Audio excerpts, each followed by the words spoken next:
So, right-hand one, pretty straight. Yeah. Left-hand one now, even though it feels to you big change, only a little bit, but it's definitely dropping down there, so you're in a much more relaxed position, okay?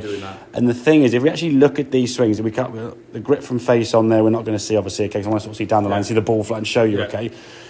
Even though we've made that change in the swing, as you go back here now, if I said to you there and there's not that much difference, but to me, that shoulder now looks a bit kind of like, because you're just so locked and so tight, where that one now looks a little bit more kind of just comfortable under your chin there. As you're going back, you're able to rotate more freely this way and release the club down the fairway, whereas this one here now, because of the tension, you're right to your left, it's just a bit more kind of like, because you're like this. If you're up here, this shoulder now is higher, So trying to make that rotation, get that club swinging back underneath your chin, you look a little bit kind of locked up.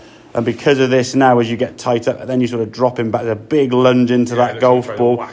Exactly. And then the club's coming in. Now you're like, trust me, I'm too close to the golf ball. My arms have to tuck in. You haven't tucked in enough, shall we say. And it just popped up in the air and went really, really high, straight up in the air. It's gone nowhere. I mean, about 160 yards is the one that was like, well, the one on the green line there, really short. So in terms of the movement, look at the follow through. Not really much difference, okay?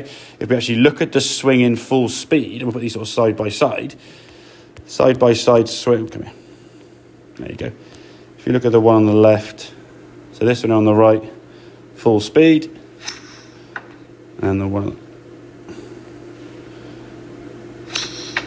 doesn't look that much different, really, does it? It feels different. It feels massively different to you. And that's the thing. When you look at your swing on camera, it's like, what am I doing differently, kind of thing. It's so subtle and minute. Your club head speed, 130 ball speed is going to be around the 90 mile an hour club head speed, okay, with based on a reasonably good strike. At 90 mile an hour, you're not going to see that much. It's going to be so subtle. And anyway, any bigger change more than an inch or two, I mean, it'd be massive change, wouldn't it? I mean, you were slicing it, yes, but it wasn't like you went over here somewhere. It was only going 30 yards offline, which I know 30 yards is enough to lose golf balls, but the difference to get 30 yards offline is such a small adjustment here. It's massive, okay? And that's the thing, if we can get your side spin down, there you go, you see? 240 from, I think, 1,150, okay? Suddenly now you're 12 yards offline, not 37 yards offline. That's in play, isn't it, And that's what it comes down to. It's going to be more of a mental thing. You, for the last however many weeks or whatever, has seen a golf ball there kind of doing this off to the right and ending up over to the right there. You've then implemented things to hit it over here. By hoiking it left, and you kind of roll your arms, you said dropping your wrists, aiming a bit left maybe, closing the club face at setup, whatever we see golfers do. Golfers aren't stupid. They'll do things to stop a ball going one way. The problem is the way they often try and stop the problem is actually creating more problems in the long term. And then you end up getting a two-way miss.